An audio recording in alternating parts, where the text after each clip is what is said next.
What's happening? Is the pain physical? Emotional? Both? It's chilling, hearing people scream like that. I'm Susan Masika, and this is the Swiss Connection.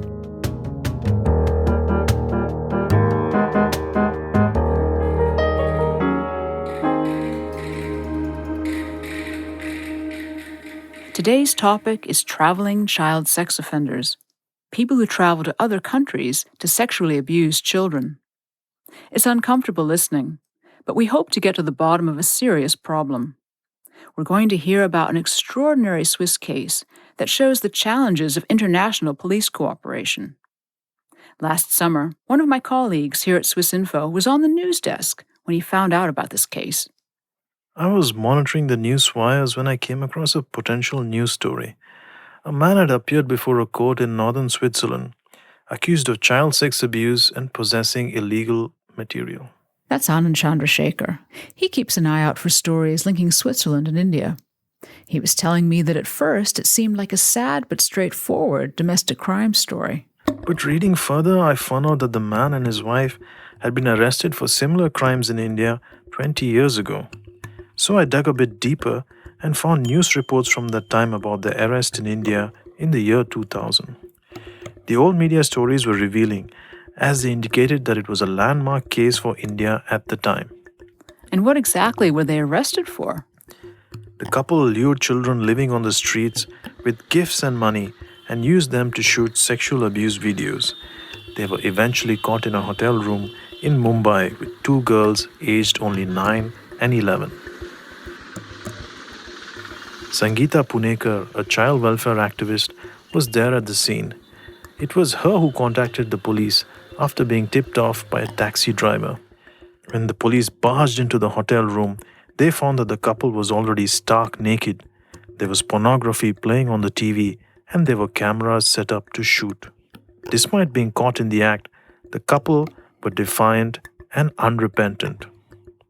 Sangeeta and I had a poor phone connection, but you can still hear how vividly she remembers that day over 20 years ago. So we kind of told them that you are under arrest. Then he said, "What arrest? I know how to buy everyone in this system. I've been coming here for 11 years. Every Indian is corrupt, and I know how to buy each one of you." You were saying earlier that this was a landmark case. Why was that? It was a big case in India at the time. Foreign tourists were not seen as potential child abusers yet. And it was not just Indian children involved. Images of children from other countries like Sri Lanka and the Philippines were also found on the couple's laptop. They hired an entire legal team to help them avoid a prison sentence. They tried to make their interactions with the young girls appear consensual. Our defense has been that whenever these three minor girls in question were taken to the hotel resort, it was done with the express permission and consent of the parents of the girls in question. Eventually, the couple was sentenced to 7 years in a Mumbai prison. This was only the second time that an Indian court convicted foreigners for abusing children.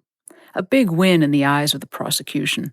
I'm happy with the judgment because under the camouflage of showering love and affection to the street children, the accused had sexually assaulted, abused the street children. They had shown their porno photographs and films, and on the basis, by showing those photographs, they had asked the little girls who were hardly 8 to 9 years old at the time of the incident to give different poses. They were asked to copy the different poses which were displayed on the laptop, and thereafter their intention was to misuse those photographs were taken for the purpose of circulation. It was the big story of the day, as hardly any foreigners had been handed a prison sentence for this kind of a crime before.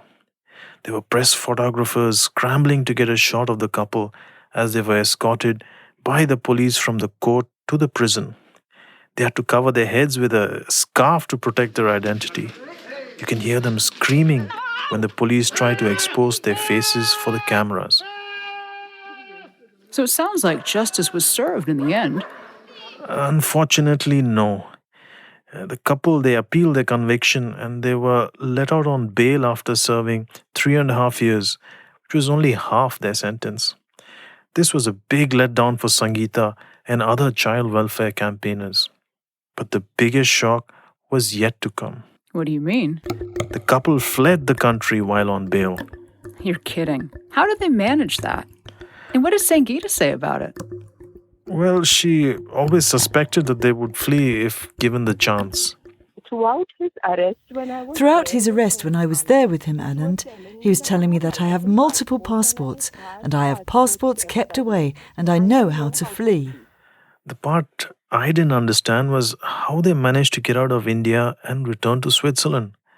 Their passports had been confiscated by the court, and besides, they were fugitives from the law and they had an Interpol alert on them.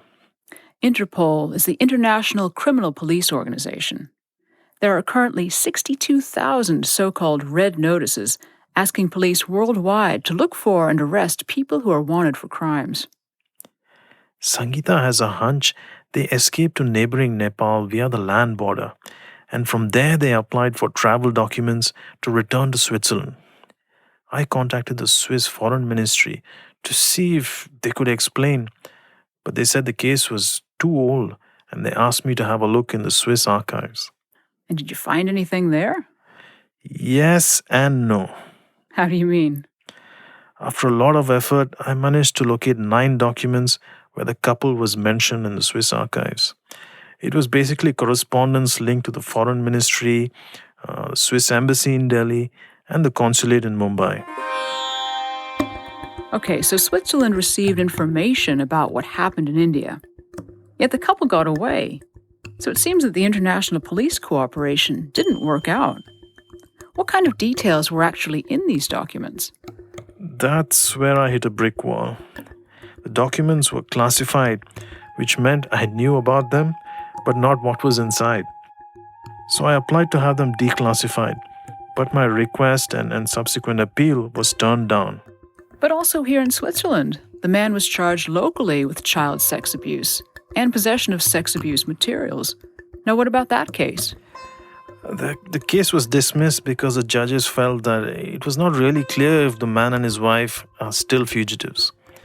So the Swiss prosecutor, he had to request for more information from the Indian authorities and will file a new case later. But this is unlikely to happen this year given that India is classified as a difficult country by the Swiss authorities for cooperation in such matters. Why a difficult country?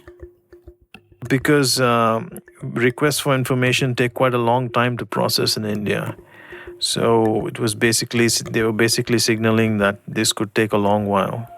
Oh, okay, so not that they wouldn't want to cooperate, but just that it takes too long. Yeah, the judicial system in India is swamped with so many cases domestically. The Swiss are basically, at the end of the waiting line. So in the meantime, that couple is living free here in Switzerland. Yes, the couple are both over 75 years of age, and there's a risk that they will never be prosecuted in Switzerland. So this shows how child sex offenders can get away with committing crimes abroad because of poor international cooperation. And what else have you learned about the scope of this problem in your reporting? Only once has a pedophile been convicted in Switzerland for sexually abusing children abroad. In 2018, the man, who was then in his 70s, he was given a 16-year prison sentence for sexually abusing 80 boys in Thailand.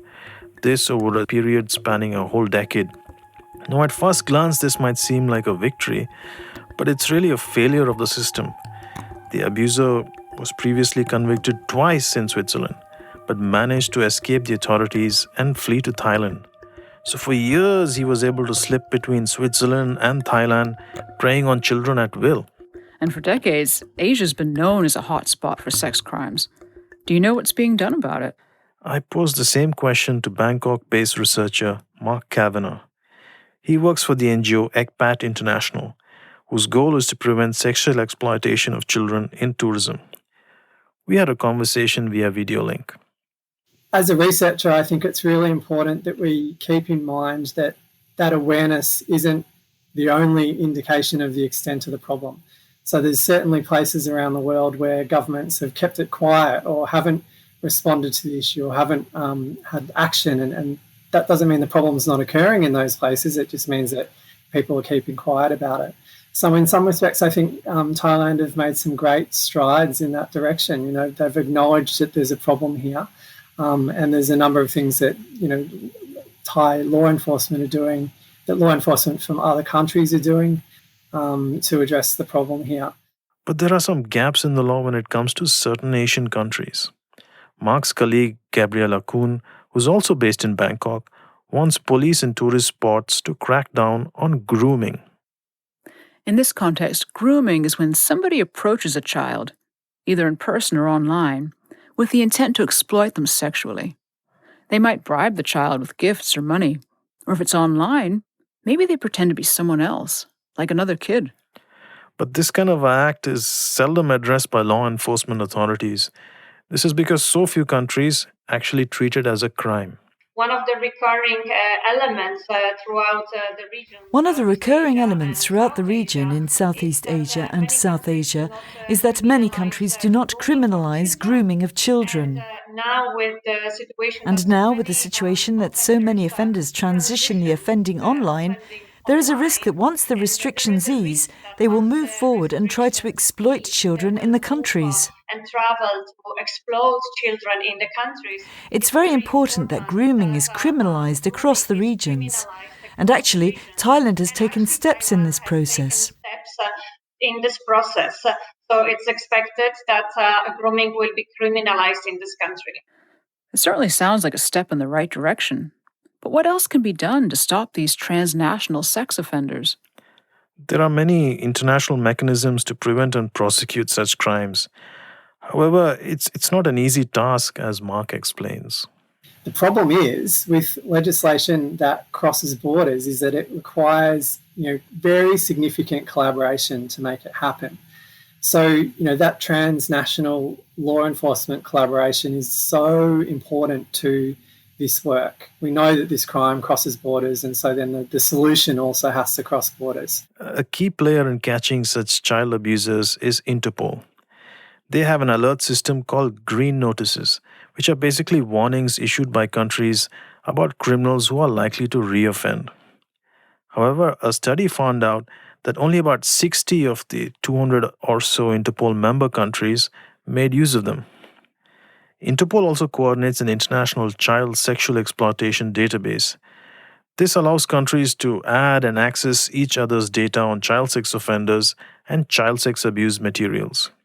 But eventually, it mainly boils down to the willingness of individual countries to actually dedicate resources to the task. To use mechanisms like this, it's great to rhetorically support them at a government level, but it's also really important that governments put money behind that as well.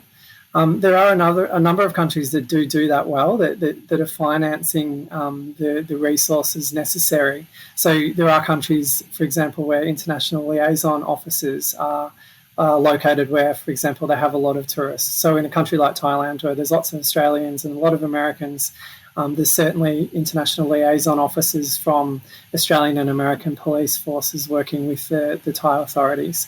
So things like that are an opportunity for developed countries to put their money where their mouth is on this.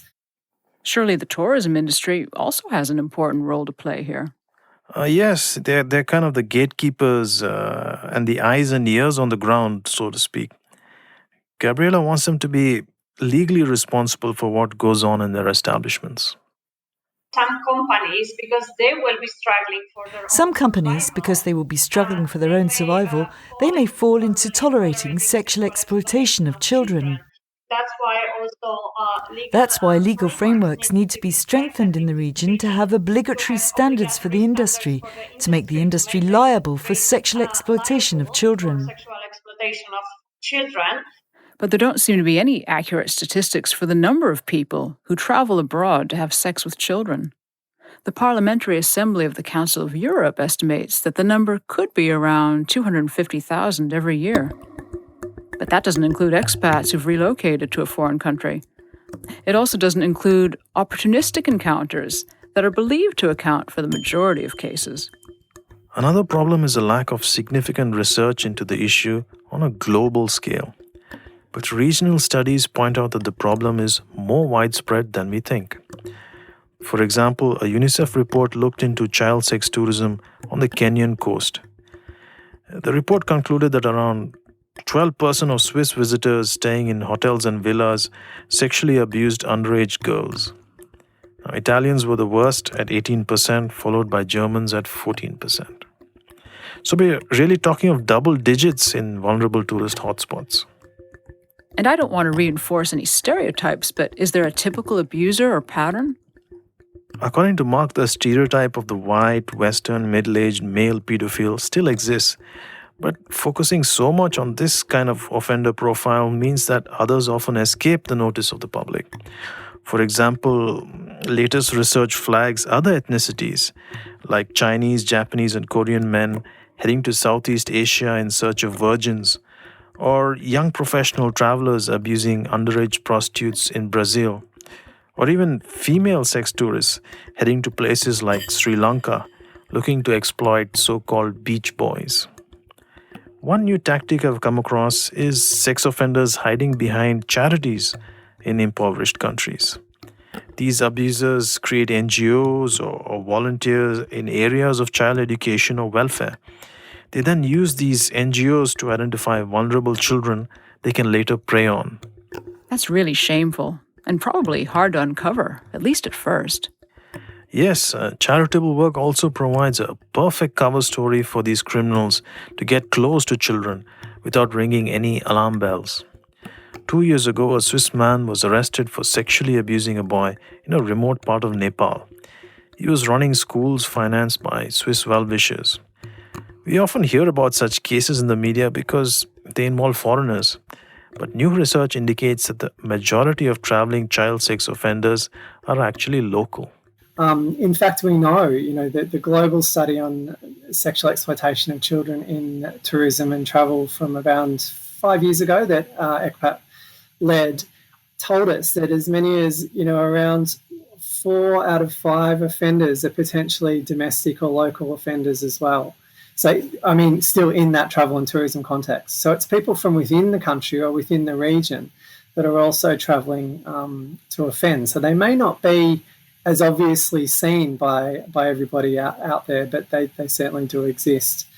So it's offenders who are potentially in employment, who might be in the aid sector, who might be in roles as migrant workers, where they're perhaps working in a mine away from their family and away from their community for long periods of time, that are also engaged in sexual exploitation of children.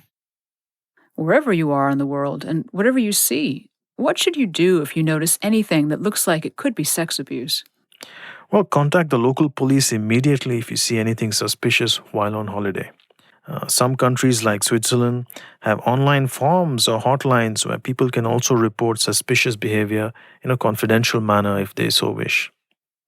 Well, at the moment, there's not much international tourism due to the COVID pandemic. Does that mean that children are less at risk now from traveling sex offenders?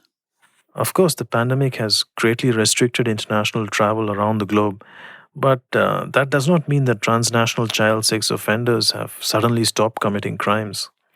According to Mark, crimes are still being committed, albeit in a different form. During this period, while people are not allowed to perhaps travel across borders, they're spending time either still offending in different ways through technology. And one of the things that we know is on the increase is live streaming of abuse, where someone from one place can really sort of order up child sex offences to be occurring online and even make a transfer of money for that to happen. So that might be, well, we're pretty certain that is on the increase during this period. But yeah, the expectation certainly is that those connections are continuing to be made, and once people can travel again, that there's a real risk that offenders will have already established and set up their offending to occur in person later on. And what's next with the Swiss couple, Anand? Are they going to face a trial in Switzerland eventually? The ball is now with the Indian authorities to provide clarity on their legal standing in India. We'll see how well international cooperation in these matters actually works. And here we are 20 years since they were caught in that hotel room with those young girls. Of course, technology has changed a lot since then, especially in developing countries. Is this making it easier for police authorities to cooperate and harder for criminals to get away with this sort of thing to begin with? I would say yes. Today we have more tools available to track such criminals than before. The Interpol database on international child sexual exploitation is one of such tools. Let me give you an example. In September last year, the Brazilian police arrested a 50-year-old man in Sao Paulo state who for years posted videos and images of his crimes on darknet forums. Some of these images were first found 3 years before by the Australian and Danish police, who then uploaded them to the Interpol database. Interpol then alerted the Brazilian police, who arrested the child abuser. It was such a big deal for international law enforcement that even the head of Interpol, Jürgen Stock, weighed in on this case. I quote him here. "These cases can sometimes take years to uncover, but we never give up. Thanks to the dedication of specialized investigators around the world, we eventually catch up with the offenders who abuse children and re-victimize them when sharing their images online." You can find more about this story on our website at swissinfo.ch. And for more discussion about international affairs, check out our sister podcast, Inside Geneva. Twice a month it offers straight talk with people based in Geneva who are dealing with the world's humanitarian challenges.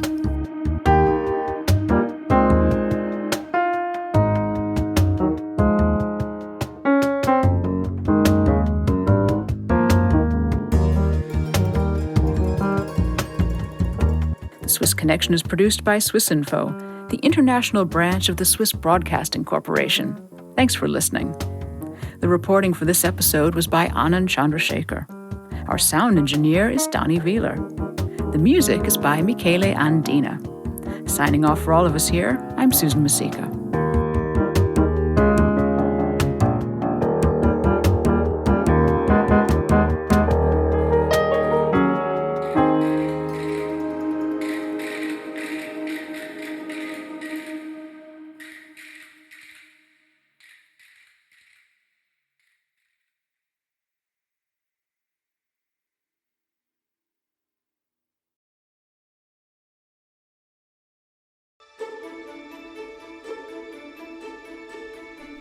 Do you want to polish your knowledge about Swiss elections, referendums, and political parties, while at the same time learning more about the quirks of the political system in Switzerland? If that's the case, our newsletter course is just what you need. Each week for a month, we'll send you a free installment explaining the most important details of how Swiss democracy works. Our course teaches you who is eligible to vote in Switzerland, what the different parties stand for, how election and popular vote results are implemented, and what distinguishes Swiss democracy from other political systems. Our crash course is interactive, like democracy itself. Your questions will be answered on an FAQ page, and you can debate with other users and share your inputs and opinions. We will also provide links to multimedia articles and videos to help you better understand the Swiss democratic system. Please join us and sign up for the free Democracy Crash Course newsletter at www.swissinfo.ch/democracy. That's www.swissinfo.ch/democracy.